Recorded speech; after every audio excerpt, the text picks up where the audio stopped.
Hello friends, இன்னைக்கு நம்ம வீடியோவில் குவைத் நாட்டிலேருந்து வந்திருக்கோம். மிக முக்கியமான சில அப்டேட்டுகள் பற்றி தான் பார்க்க போகிறோம். குறிப்பாக புதிய விமான சேவை அப்டேட், குவைத் விமான நிலையம் திறக்கப்படுமா இல்லையா, ட்ரோன் தாக்குதல் குறித்து முக்கிய தகவல்கள், வெளிநாடு செல்ல நினைப்பவர்களுக்கு பயண வழிகாட்டி. இந்த தகவல்கள் எல்லாமே குவைத்தில் இருக்கும் மக்களுக்கு ரொம்பவே முக்கியமானது. வீடியோவை ஸ்டார்டிங்லேருந்து எண்டிங் வரைக்கும் ஸ்கிப் பண்ணாம பாருங்க. ஜசீரா ஏர்வேஸ் இந்த விமான நிறுவனம் ஒரு முக்கிய அறிவிப்பை வெளியிட்டிருக்காங்க. அதன்படி பின்வரும் நாடுகளுக்கு மீண்டும் விமான சேவையை தொடங்க உள்ளதாக அறிவிக்கப்பட்டிருக்காங்க.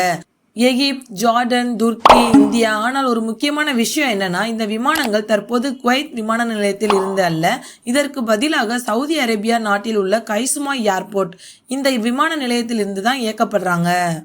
குவைத்தில் இருக்கிற ஒருவர் எப்படி இந்த விமானத்தை பயன்படுத்துவது அப்படின்னு ஸ்டெப் பை ஸ்டெப்பாக பார்க்கலாம். ஃபர்ஸ்ட் நீங்கள் குவைத்தில் இருந்து சாலை வழியாக சவுதி அரேபியாவுக்கு போகணும். அதன் பிறகு கைசுமா ஏர்போர்ட்டுக்கு போகணும். இந்த விமான நிலையம் குவைத்தில் இருந்து சுமார் 2.5 முதல் 3 மணி நேர பயண தூரத்தில் இருக்கு. அங்கு சென்ற பிறகு நீங்கள் ஜசீரா ஏர்வேஸ் விமானம் மூலமாக நீங்கள் உங்கள் நாட்டுக்கு பயணம் செய்யலாம். இந்த பயணத்துக்கு சில முக்கிய விதிமுறைகள் இருக்கு. அது என்னன்றதை பார்க்கலாம். உங்களுடைய பாஸ்போர்ட் குறைஞ்சது 6 மாதங்கள் செல்லுபடியாக இருக்கணும்.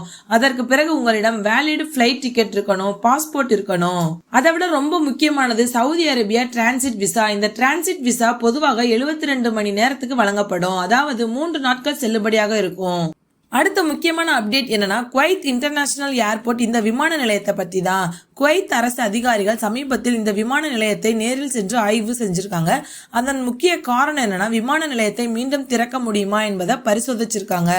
அதிகாரிகள் பாதுகாப்பு நிலைமை, விமான நிலைய வசதிகள், சேதம் ஏற்பட்ட பகுதிகள் இவற்றை அனைத்தையும் ஆய்வு செஞ்சிருக்காங்க. நெக்ஸ்ட் குவைத் விமான நிலையத்தில் இருந்த எரிபொருள் டேங்கர் மீது நடந்த தாக்குதல் பத்தி ஆய்வு பண்ணியிருக்காங்க. அதுல தெரிய வந்த தகவல் என்னன்னா, இந்த தாக்குதல் மிகச்சிறிய அளவில் தான் இருந்தது. ஆனால் பெரிய சேதம் எதுவும் இல்லை. எரிபொருள் டேங்கர் பாதிப்பு குறைவு தான். இதனால் விமான நிலையம் விரைவில் திறக்கப்பட வாய்ப்பு இருக்கிறது என்று சொல்றாங்க. இன்னொரு முக்கியமான அப்டேட் என்னன்னா, குவைத் நேஷனல் கார்டு அவர்கள் வெளியிட்ட தகவலின்படி குவைத் மீது 8 ட்ரோன் தாக்குதல் நடத்தப்பட்டதாக கூறியிருக்காங்க. அதனால் பாதுகாப்பு படைகள் அந்த ட்ரோன்களை வெற்றிகரமாக சுட்டு வீழ்த்தியதாக தெரிவிச்சிருக்காங்க. பின்னர் அந்த ட்ரோன்களின் மிசைல் துண்டுகள் பல்வேறு பகுதிகளில் கண்டுபிடிக்கப்பட்டிருக்கு. ஃப்ரெண்ட்ஸ், இதுதான் குவைத்ல இருந்து வந்துள்ள முக்கியமான அப்டேட்டுகள். இந்த தகவல் உங்களுக்கு ரொம்பவே யூஸ்ஃபுல்லா இருக்கும்னு நினைக்கிறேன். மறக்காம நம்ம சேனலை சப்ஸ்கிரைப் பண்ணிக்கோங்க. தேங்க்யூ.